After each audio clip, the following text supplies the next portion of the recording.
결론부터 얘기하면 그렇습니다.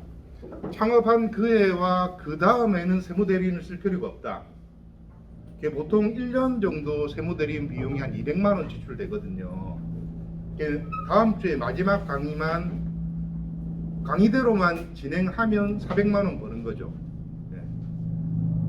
다음 강의 때는 그걸 딱 짚어드릴게요. 그러면 오늘은 이제 소득세 관련된 거를 세세하게 디테일적인 부분은 그렇게 안 중요해요. 예를 들어서 뭐 숫자는 별로 중요하지 않습니다. 뭐 세율이 6%고 15%고 24%고 이런 것들은 외울 필요가 없어요. 필요한 그때 이제 꺼내서 보면 적용만 하면 되니까 그러니까 숫자에 너무 집착하지 마시고 큰 흐름만 이해하시면 도움이 될 것 같아요. 소득세는 지난 시간에 얘기했죠. 과세표준의 세율을 곱한 공식으로 모든 소득세는 계산이 됩니다. 그러니까 소득세라고 붙는 거는 다 이 공식이에요. 과세표준 곱하기 세율, 종합소득세, 양도소득세, 또 소득세가 뭐 있죠? 자꾸 소득세라고 끝에 세금이라고 결정이 되는 건 다 이 공식. 그럼 과세표준을 알아야 될 것이고 세율도 알아야 될 것이고. 지난 시간에 이제 누진세율 얘기 드렸죠. 이 과세표준의 크기에 따라서 세율이 바뀐다. 누진세율은. 과세표준이 커질수록 세율이 올라갑니다. 그래서 누진세율이 무서운 거예요. 부가가치세는 누진세율이 아니고 얘가 아무리 커져도 부가세 세율은 얼마죠? 부가가치세율 10% 고정이에요. 그런데 종합소득세는 얘가 크기에 따라서 제일 작을 때는 6%, 제일 많을 때는 내년부터는 45%까지 나옵니다. 올해는 42%인데 그 법이 개정되었어요. 10억을 초과하면 이 과세표준이 이 세율은 45%까지 올라가요. 그래서 이 누진세율이 무섭다. 그래서 누진세율을 절세하는 방법은 뭐다? 지난 시간에 얘기 드린 거. 이 누진세율이 무섭기 때문에 이 세율을 절세하는 방법은 결국에는 얘를 줄이는 거잖아요. 과세표준을 줄이는 거. 과세표준을 줄이기 위해서 좋은 방법이 뭐였죠? 분산. 과세표준을 줄이기 위해서 좋은 방법은 분산하는 거다. 분산하는 게 어떤 거죠? 좀 구체적으로 실무적으로 얘기하면 과세표준을 분산하는 방법. 틀려도 좋으니까 얘기를 좀 하고 하죠. 과세표준을 분산하는 방법. 소득의 크기를 줄이는 방법. 공동명의 기억나죠? 예를 들어서 내가 대표자고 결혼한 배우자가 있으면 각자 지분을 50% 가지고 공동명의 하면 돼요. 그러면 얘가 반으로 확 쪼개지죠. 그럼 세율이 확 내려갑니다. 그래서 누진세율이 적용하는 세금은 무조건 과표를 줄이자. 과표를 줄이자. 최근에 뉴스에서 금태섭 전 의원 그 증여세 관련해서 기사 보셨나요? 그거도 결국에는 이거예요. 부자들이 절세를 그렇게 합니다. 금태섭의 절세는 어떤 거였냐면 할아버지 재산을 자기가 그러니까 할아버지가 재산이 많은가 봐요. 소위 말하는 부자인가 봐요.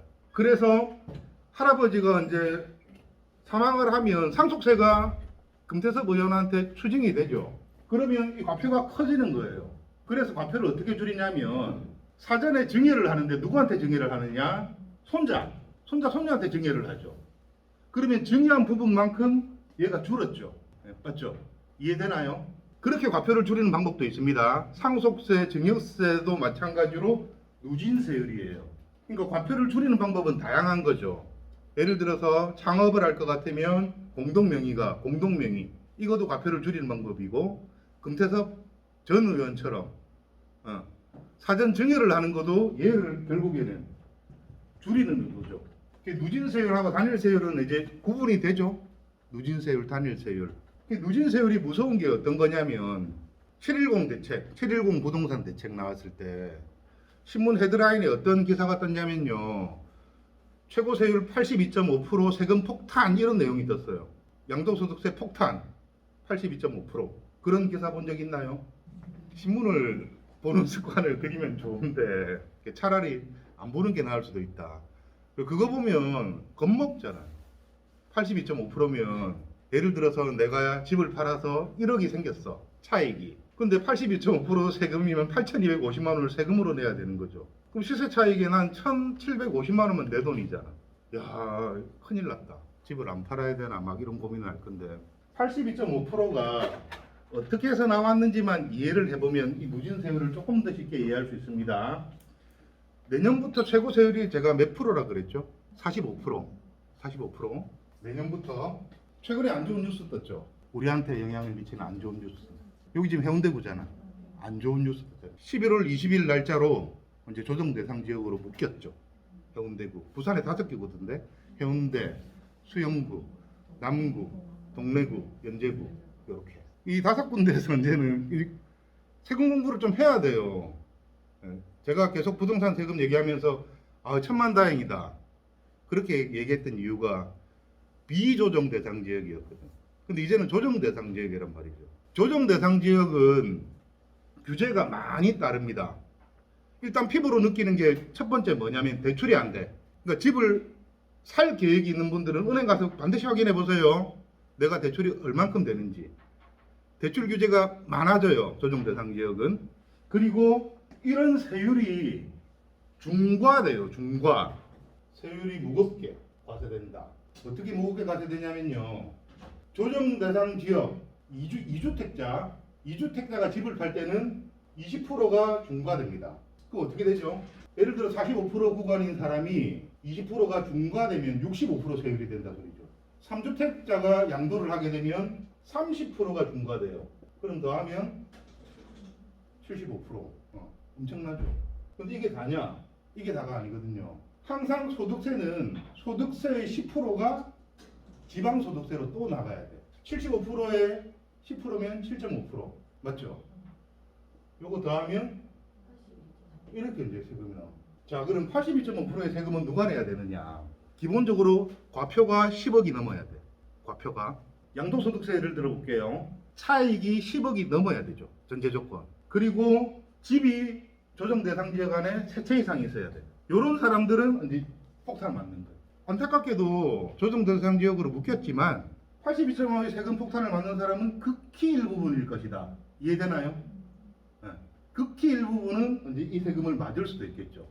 그러면 이제 가만히 생각해 보죠. 나는 조정 대상 지역에 살고 있고 집이 4채야. 그러면 집을 한 채 팔리면 무조건 차익이 10억이 넘으면 무조건 이 세율을 적용받죠. 그러면 저 같으면 집을 안 팔면 되죠. 굳이 82.5%의 세금 고세율로 집을 팔 이유가 없잖아. 맞죠? 그런 방법도 있다. 종합부동산세하고 예? 종합부동산세하고 보유세가 계속 올라가잖아요. 좋은 질문. 계속 날카로운 질문을 매주 던져주시는데 좋은 질문이에요. 제가 만약에 저는 부자는 아니지만 부자라고 가정을 하면 그게 산만해 본대요. 방금 얘기했던 1년 동안의 보유세 1년 동안의 보유세가 500만 원이라고 가정을 할게요. 10년이면 얼마죠? 5천만 원. 내가 가지고 있는 집이 10년 지나면 5천만 원 이상 오를 것 같죠? 그러면 보유세 내죠. 간단하게.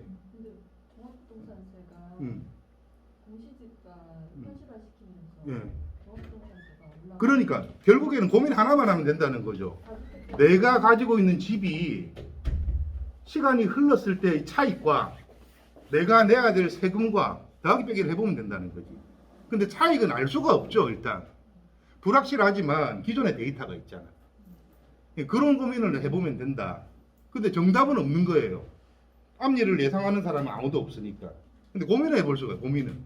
일단 뭐 강의가 부동산 강의는 아니니까 이 누진세율을 이해를 하기 위해서 설명드린 거예요. 그냥 누진세율.